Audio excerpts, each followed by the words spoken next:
In the shadow of the night, Ankh on the creep, raising up the titans, watch the fallen gods weep. From Baltimore streets to the Florida shores, Jehovah, hold and feel the wrath as it roars. No more rules, it's time to break.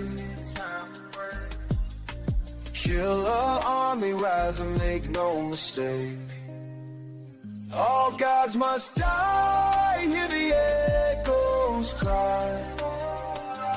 From the heavens to the ground, see them fall and die.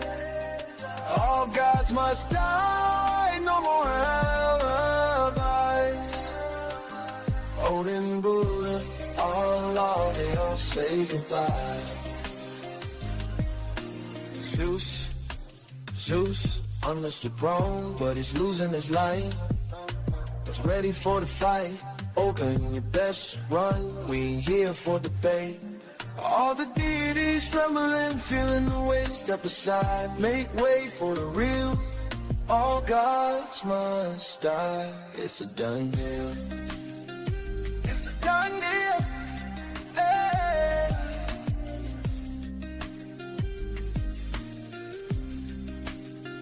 All gods must die. Hear the echoes cry. From the heavens to the ground, see them fall and die. All gods must die, no more out and die. All gods must die, no more out. They all say goodbye.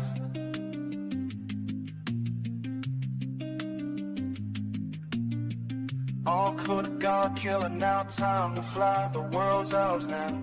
Hear the last goodbye.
Black African power.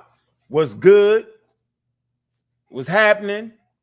A well-organized lie defeats a disorganized truth every time. Woo-hoo-wee, man. Y'all already know what it is, man.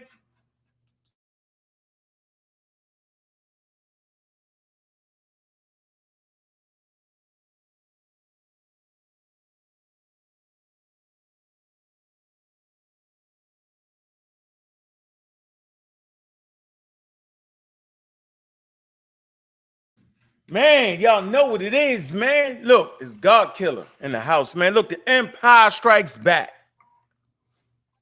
A lot of creeps out there, man.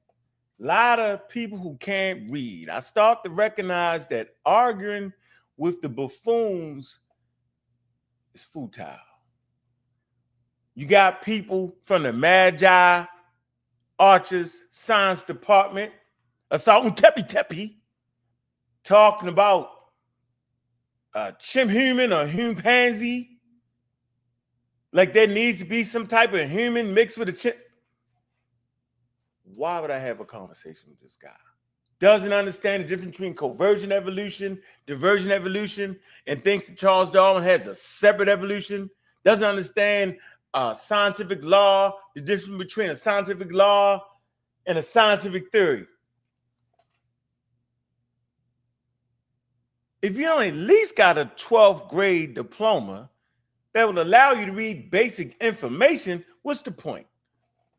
Might as well just cuss you out right off the jump. Because that's what's going to end up at. I'm going to cuss you out. I'm going to call you stupid, dumb. I'm going to say you out your mind. I'm going to call you indignant. I'm going to do everything. Not indignant. Smash that word out. Let me stop. Wait a minute. It's going to make me get outside my character. I have to realize as you get older, you have to watch that. So I'm watching that.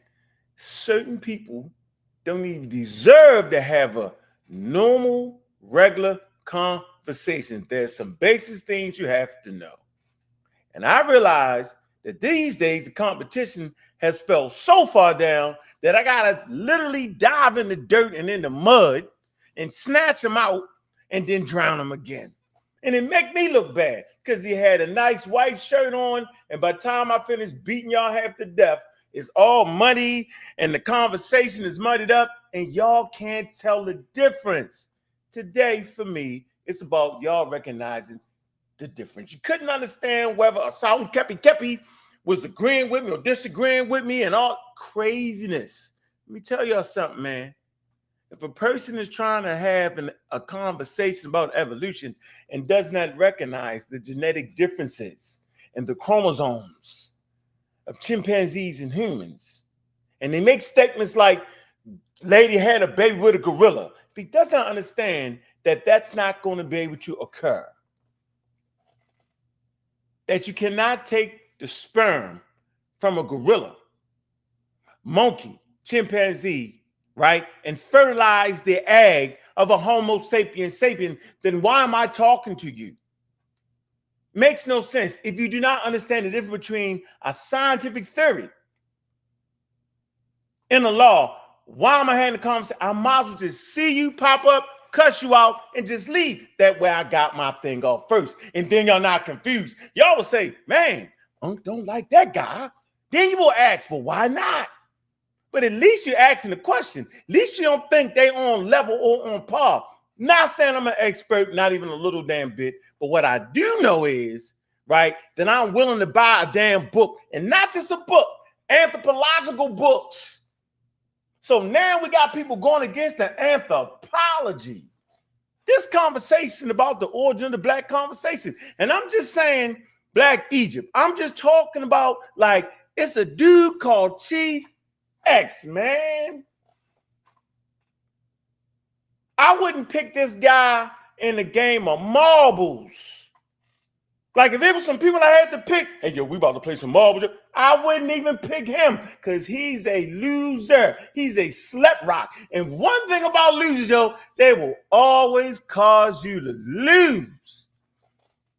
His number one trait is when you beat him up, he's going to go to some personal stuff.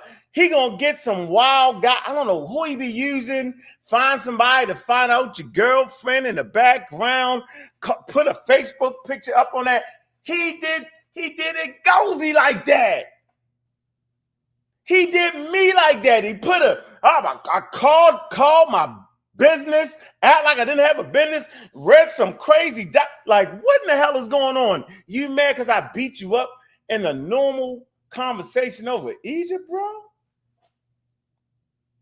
Why y'all ever wonder why Chief X ain't never been in none of the groups? Because he's ignorant.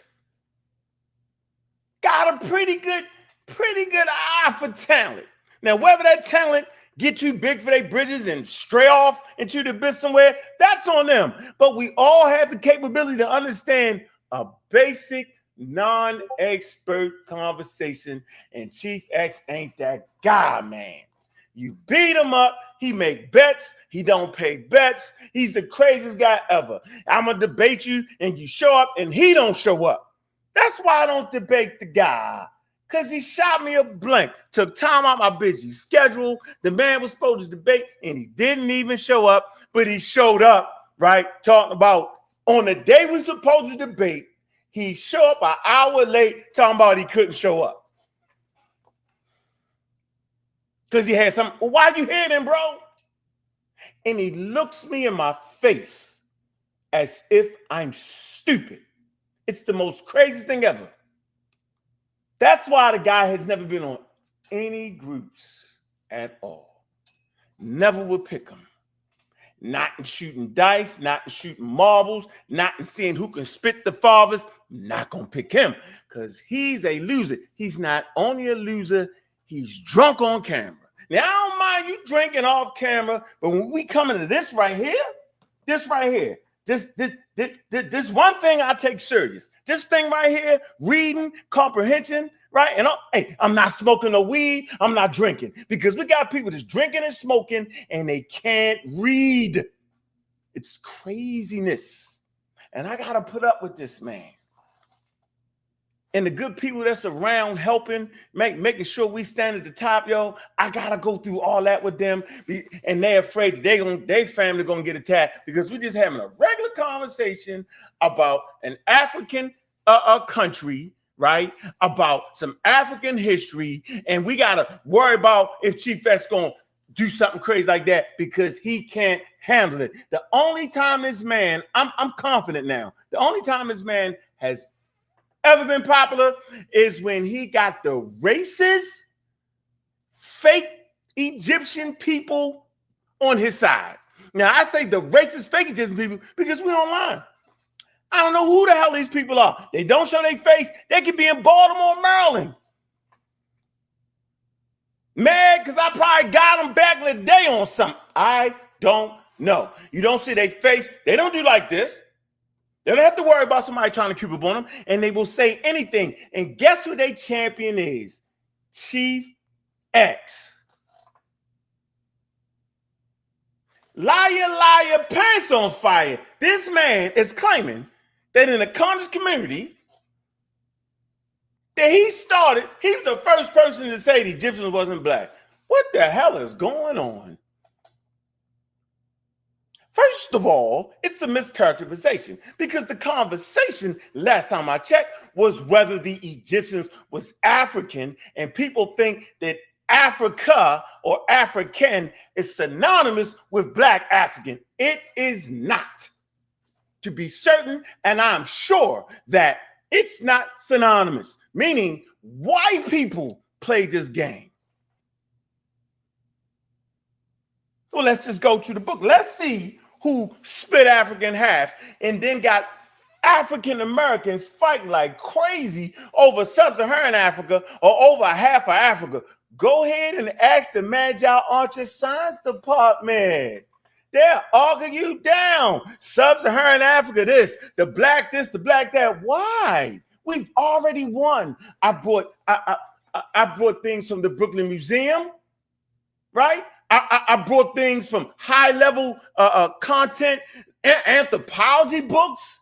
They all say the Egyptians are indigenous African. I went to the Cairo Symposium. I did everything I could, but I got to realize I was talking to buffoons that couldn't have understood the conversation, that actually thought that Africa didn't start until you got into Sudan or below Sudan. And they argue this point. And now an article come out and say, well, there's not a lot of genome of sub-Saharan Africans.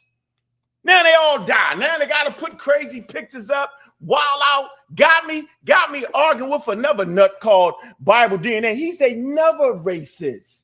He can't even listen nor comprehend. He had the nerve to bestow one of the greatest titles that the African American have, one of them in scholarship, and call me a quote unquote Afrocentric. Hate to tell you, sir, that is a term of high value when it comes to the conversation of the Nile Valley. I'm going to say this again. Thank you for that title, bro, but I ain't earned that yet because I ain't got no degree in said studies. I'm not an expert, bro, and I ain't fought against a group of damn scientists and changed their mind on the idea that, hey, you know what? Egypt might could just be an indigenous culture. So don't put that on me. But what you really want to do is use it as a pejorative and say that that's an Afrocentric. No, because you arguing with a bunch of flaming pseudos. You're not arguing with an Afrocentric community. You're arguing with a bunch of dedicated pseudos. That's the difference. So you was really trying to be slick there because you cannot comprehend. I never made a video banging on the fake biblical DNA. Now, who the hell is that? I never did that. And no, I don't know you. You think you don't know me? I definitely don't know you. But now I know you. Now I know you're a racist. How do I know you're racist? Because you're on Chief X team and he's the head racist. That's how I know. If you teaming up with Chief X, you're a racist. If you ain't banging on him, saying, hold on, Doug. I'm saying right about now. I'm not saying the dog was supposed to recognize it when I recognize it, because I see things just a little slight different. I will dive out the window knowing it's a soft landing spot for me. Because if I don't land soft, I'll just say, hey, man, I just was wrong.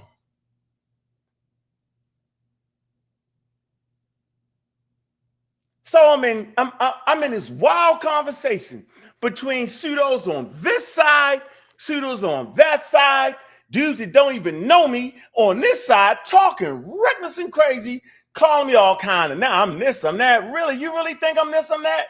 Really? Nigga ain't even heard me. But one thing they all do, they never have a damn book. And we ain't just talking about books. We talking about archaeological surveys. We talking about well-sourced materials from people with doctorate degrees that you've read. We're talking about textbooks. Textbooks is the standard, or at least one of the standards. And then there's the journals, where anthropologists and scientists is where they publish their work, so they can get peer reviewed. So let's go right here to a book by a guy. Watch this. I'm pulling up material of people that is sourced in that new article. Y'all know the article, Journal of Nature. Okay, whole genome ancestry of the Old Kingdom. Y'all know that, right? Yeah. But none of them can pull up a book written by the very thing that make the paper sound, and the very thing that make the paper tight, and the very thing that makes the paper credible is its sources. And yet we got some flip hiding behind a wild ass YouTube channel talking crazy about one of our great scholars. Talking crazy. But yet you use the work that stands on a scholarship of Dr. Cater, MD, PhD, and all kind of stuff. Man, I don't understand. You know what? It's my fault. I should have just cussed out biblical DNA right off the top, and then I wouldn't even have been mad. Go back and watch the show. Just because I showed the picture, you know how I like to do. I like to talk because we African Americans, right? I like to talk, jazz it up. I'm just talking. I'm talking about scientific racism, where their mind was. I wasn't including that guy that I now know is an official racist. I wasn't. I actually thought he did a decent job, and I felt like that we could have a great conversation. But now I know you're a hoe. And I just got to say it. See, I'm never going to hide my hand, because if I felt that way when I first did the reaction to your video, actually helping you out, you can get some views going back and forth about this subject. But no, if I really was on your head, you would have heard me say, hey, man, you know what? I think you're a hoe. I would have just said it like I'm saying right now. Because you hanging with a hoe, and only hoes hang with hoes. There's some hoes in this house. Chief X and biblical DNA and the other guy, Yashu. They're all hoes. And hoes come together because they think alike. They act alike. Their whole theme is, oh, Egyptians ain't Africans. Oh. That's their stance. That's their mantra. So let's go right here. Right? Let's see where Africa got chopped in half.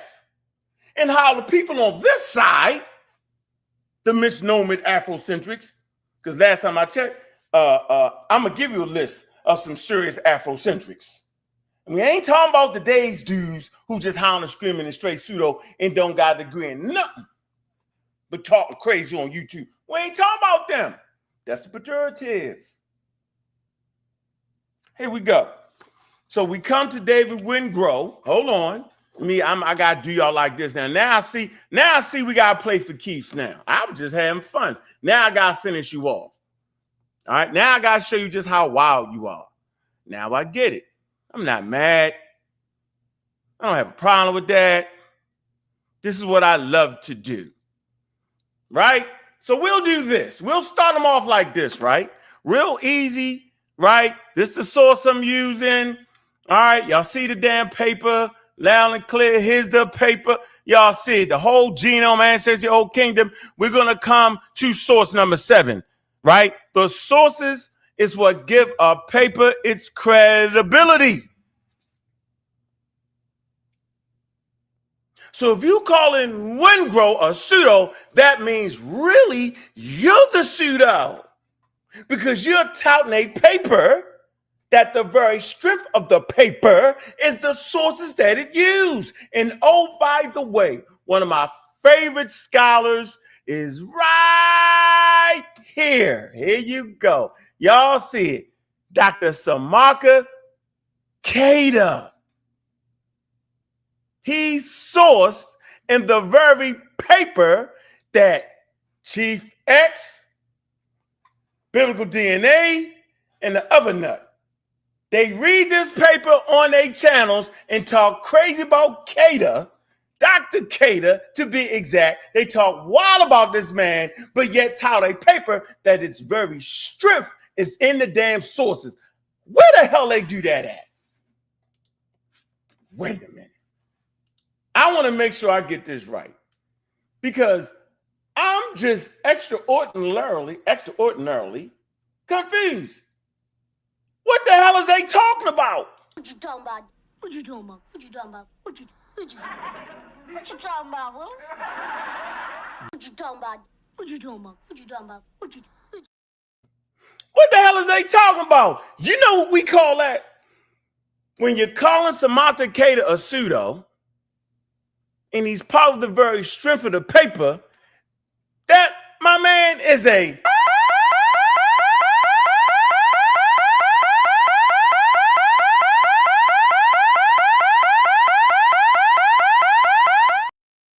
Yeah, right there. There you have it. See what I'm saying? So you know, if a person is calling Samantha Keita a pseudo and Wingrove them pseudos, right? And Joel Iverson pseudo, then you know they pseudos because the very paper that they reading right now, they don't understand what they're reading because they don't understand the sources, nor do they have any of the works of the sources. This is important for any person trying to do the basic thing. Man, read some of the sources of the paper that you're trying to source. That's normally how we do it. We see the paper. The first thing we do is we go to the sources of the paper before we even read it. We want to see the strength of this paper here. And then we want to look at some of the works that the sources have produced because it gives the paper its very credibility. But yet these people that I'm enthralled in a crazy conversation with, which I should not be, is calling these people pseudos. Now, I ain't that damn slow. No, I'm not that damn crazy. I understand that I ain't even supposed to be talking to them. So we see my man right here. We see him. Okay. We see him. All right. Wingro, we see him. And we're going to read something from Wingro's work. That's what we're going to do. All right. We're going to read something from Wingro's work. That's what we're going to do. All right. We're going to read something from Wingro's work. And we're going to read something from Wingro's work. And we're going to read something from Wingro's work. And we're going to read something from Wingro's work. That's what we're going to do. Where the hell was Mango at? I think he was on page. I don't know. I just showed it. I don't know. It got me hot. They got me hot up in here. I mean, it's 7. I believe. Get right here. Right here, yo. Here you go. All right. The archaeology of early Egypt social transformation in Northeast Africa. 10,250 BCE, Cambridge Press.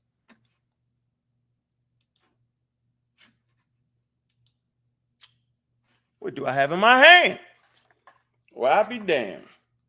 The archaeology of early Egypt, social transformation in Northeast Africa, 10,000 to 2,650 BCE. And it's got it all highlighted. And it's all highlighted. You know why it's highlighted? Normally books are highlighted when you're reading the material. You highlight the book.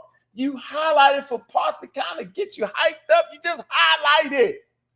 So I'm dealing with a bunch of guys that all they got is some free articles, because if you had to pay for the article in Journal of Nature, they wouldn't have it. They bring you PubMed, they do all of that because they can't afford a subscription in the Journal of Nature or the Journal of Science. Matter of fact, they wouldn't even know about that until they heard my conversation damn near 20 years ago. That's what's getting me. They gonna call me a pseudo. Wait a minute. First of all, this book right here, yo, and Ngozi, right, was reading this book 20 years ago, 15 years ago. We was like, I gotta get that. Can't let that nigga get me.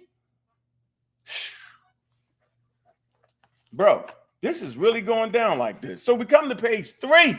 This is in the preface.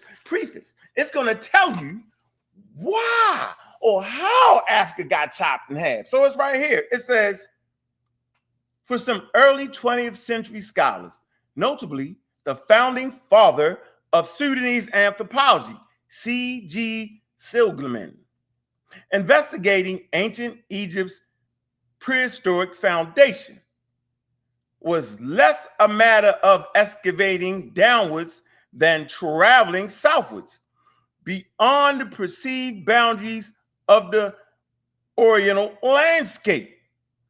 Africa went the imperial, what was an empirical slogan, begins at Malakau. It says, in today's southern Sudan. Once again, Africa went the empirical slogan, begins at Malakau. That's in Sudan. That's where Africa began. They was calling it Black Africa, some craziness. You know why?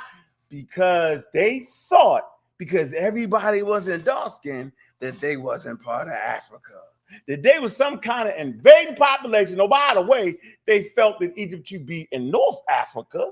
So the hell with that. Make sure you chop it in half. And here we go with the sub-Saharan Africa, which was definitely a racist term in origin. Just to let you know that. So when Samak the Decatur talks about Super Sahara, you say, oh, he made that up. Of course he made that up, because last time I checked, sub-Saharan Africa is a made-up term. See, if you're an expert and you can write on a subject, you can introduce terms and ideas to the field. Y'all can't, because y'all not experts and y'all not in the damn field, and you sure as hell can't overturn the field. Do y'all get that? Am I saying this very simple? Am I tripping? I can't be. I've been talking to a bunch of buffoons. Just talk to a buffoon long enough, and you start to say, that man's a buffoon. They'll say things like, well, you know, this Chief X, well, you know, Black history ain't a part of African history.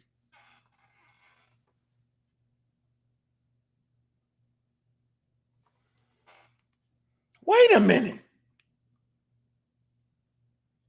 If we put it on a scale,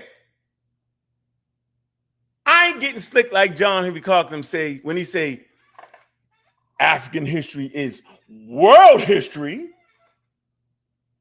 I could, but I'm not, because that'd be too complex for y'all to dissect in y'all mind. I ain't gonna say that. What I will say is that when you're looking at African American history, right? It clearly starts, African American history, it clearly starts when they started boarding them damn ships, or when they started rounding up people from West and Central Africa. That's when the history act, that's when the clock starts. So I don't got to go back to old Gorge or the Homo original home. I don't got to do that. But what I do understand is, right, our history did not start as slaves. It started prior to being slaves. And then we try to understand exactly what's going on from that point. So if you're sitting in your chair saying that, you know, African history ain't part of African American history, then you are a buffoon. And you are a racist, and you don't want us to get it right. If you're sitting there calling me an Afrocentric, you know what I'm saying, then you don't know what the term really means. That was high level Shigantly Diop. They actually write the thing off of Diop's work.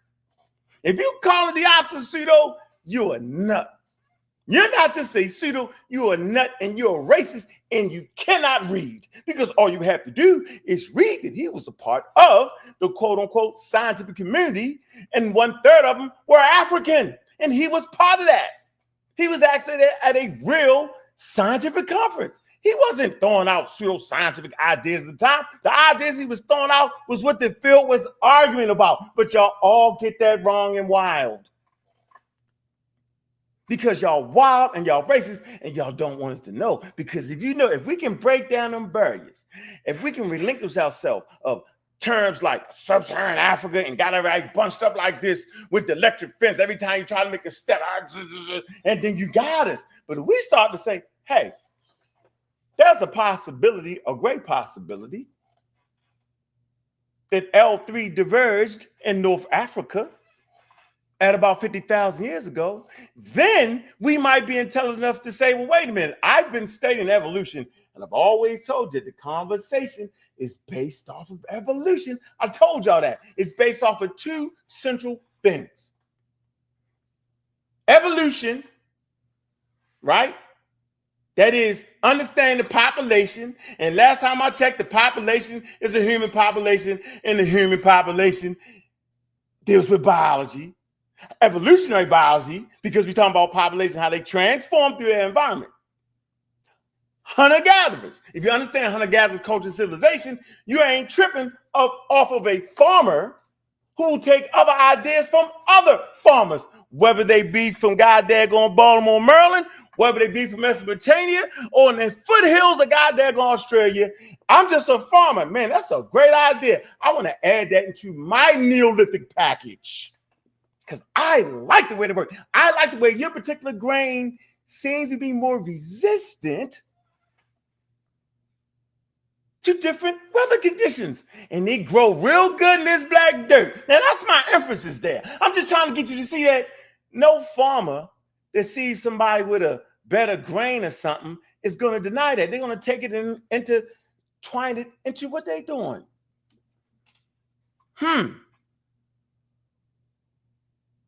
So, now we know how the father of anthropology felt like Africa started in Sudan. All right? Crazy. Bet, not a problem. We can fix that. Now we know that you got pseudos by the name of Egyptology 7. Have you ever seen what they look like? No, you have not. But Chief X is the leader of the racist pact all day, every day. And I'm going to get him real good. I'm going to get him with the case of the missing shoes. Not on this lie, but I got you, bro. I'm all in on y'all pseudos for real, because you have offended me. I'd rather you say the nigga got it wrong than call me a pseudo. You wouldn't even know about pseudos. The first person who was called a pseudo damn near 15, 17 years ago was Clyde Winters. And Gozy said, you a pseudo. I was like, oh, he called Dr. Clyde Winters a, oh, come on his head. And from that moment in time, I say, yeah, man, I know what it is. See, that's a term that will separate you from the pack, because we know you're a pseudo, but now they calling qualified people pseudos. Now they calling people who real Afrocentrics who have degrees, right, that have simply made mistakes based off of the scholarship that was there at the time. Now they see those, huh? You don't know what y'all talking about. They just got it wrong.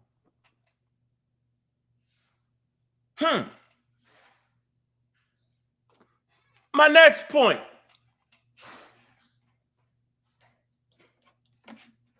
Bring the next point in.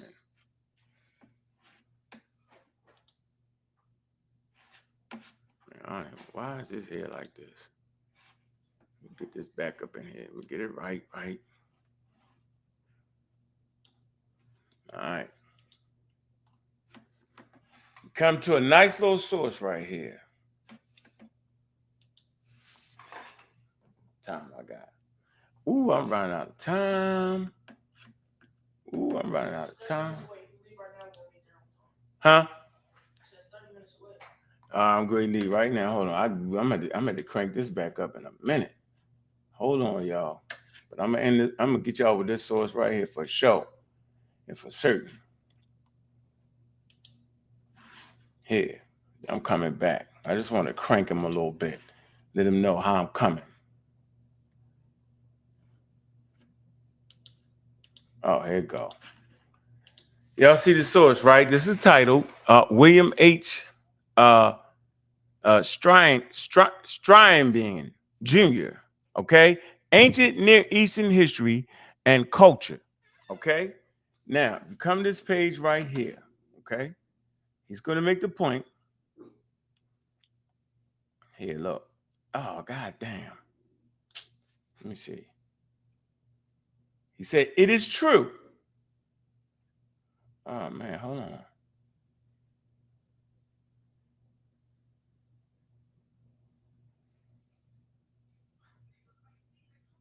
Oh, let me get it here.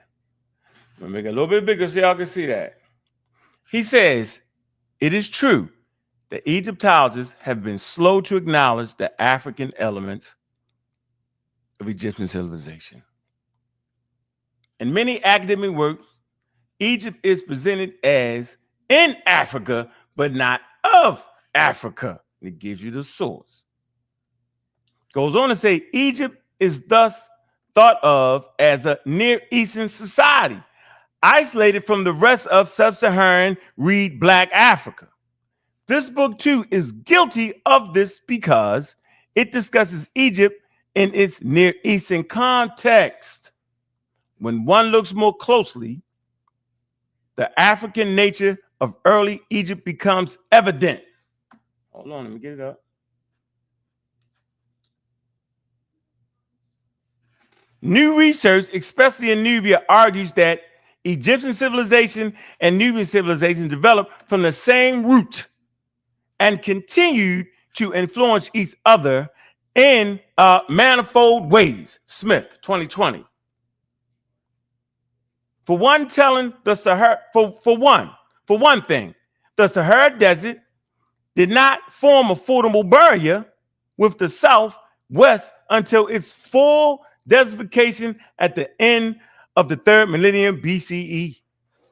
Egypt maintained close economic and political ties with Nubia and other communities in Africa throughout its history, perhaps even closer cultural connections than with the greater Near Eastern world. Smith, Wingrove, there's that name again. So there you go. Look at the picture of the book. Since y'all don't understand nothing but pictures, here's the book. There you go. The 4th edition. This is a fairly new document too. Here you go. So now, let me get this straight. Y'all calling me a damn pseudo, yo? Because I'm keeping Africa, Egypt in this African context when they've written about it in Harvard, Cambridge Press. They all doing it. This is where the field is today.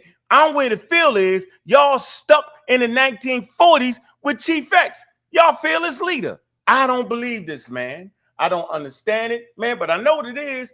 I'm wasting my time talking to a bunch of buffoons, yo. And when you talk to a bunch of buffoons, bro, you in trouble. 4th edition, 2023. There you go. That's a quick touch 'em up. Now I'm coming back with their homework. Give me a couple minutes. Let me read this, Joe. I see you. Let me see. Man, Kyle, what's up, man? Keep your foot on these ninjas' neck. Science is undefeated, man. Appreciate you, bro. Man, appreciate that right there, man. Hit that cash app, man. I'm out of here. I put 40 on them. I want to let y'all know we up by 50. I'm going to get y'all with preciseness in about an hour and a half. Go get your cheeseburgers.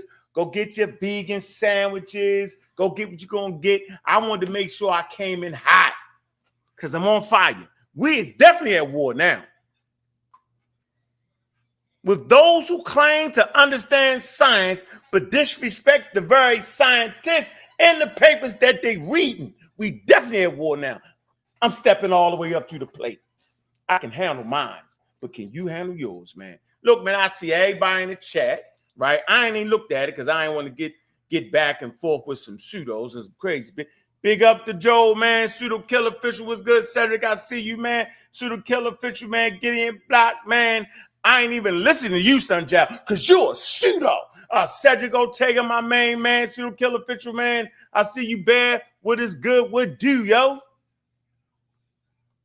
Joe Armstrong, Pseudo Killer Army. Black Egypt TV. You ain't I'm coming. James Nelson, Fontaine, man, my main man for sure. Y'all in the building, man. Man, we up. We up. You think I'm gonna let a bunch of wild racists? I want to finish this off with quote unquote, and I don't even dislike them.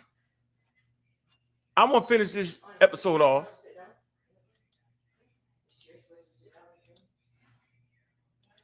with Hawaus. Sometimes you just let a person witness against themselves. It says in 2023, this is the ancient Egyptian race controversy. In 2023, American media Kevin Hart planned a tour of Egypt. Was canceled after uproar on Egyptian social media Afrocentric claims made by Hart about Egyptian history. In response to Hart controversy, Egyptologist Hawaus stated that Africans have nothing to do with the pyramids scientifically. This is what these guys are saying. They're saying just that. And they hide it under holo groups. It say Hawaus has previously commented on the race controversy and expressed the view that the ancient Egyptians were not black. And we believe that the origin of ancient Egypt was purely Egyptian. Now, where the hell is Egypt at? It's in Africa. Based on the discovery made by, the British Egyptology finished pre-treat at the Kala. And this is why the ancient Egyptian civilization did not occur in Africa. He said that. Let him say it. Since he don't know where it's at. He say it occurred only here. But where's the here? The here is Africa. He's a buffoon on that point. Not on this overall things that he studied for, but on that point right there, man, he's trying to run his own political agenda. You can just see it. Hawass has also affirmed no Africans built the pyramids because the Kushites didn't exist at the period when the pyramids were built, and dismissed the notion that the Egyptians are black Africans despite the presence in Africa. There you go. Got you with the black African thing. See? There you go. End it with that. But a little bit earlier, I was making a point. I appreciate you, Black Egyptian TV, man. Appreciate their donation. The point I was saying is they don't want you to be scientifically literate, because if you're scientifically literate, you'll understand where it diverges. It diverges in North Africa approximately. But how did it diverge? Did people stand at that line and spit their genetic material over there and it just rolls about the dirt? Or did what they want to call sub-Saharan Africans walk to North Africa, they get isolated, they have sex with each other, because that's the only way you can send genetic material. And that particular mutation was advantageous, right, for those Africans to reproduce in that environment. And people within gave birth to more valuable offspring, which means that whole group would take over. And it diverged from its base group L3. See how I just said that? That's what that is. So the very basis of what makes an Egyptian is an indigenous haplogroup. It's an indigenous culture. So we never trip when they talk about 22% here, 77% there. We don't trip because we know it's humans at the end of the day. Appreciate you, Joe, man. Look, man, I'm out of here, man. I got to go. I got to take my son. I got to go. I'll be back. I just want to put that hot heat on their damn head.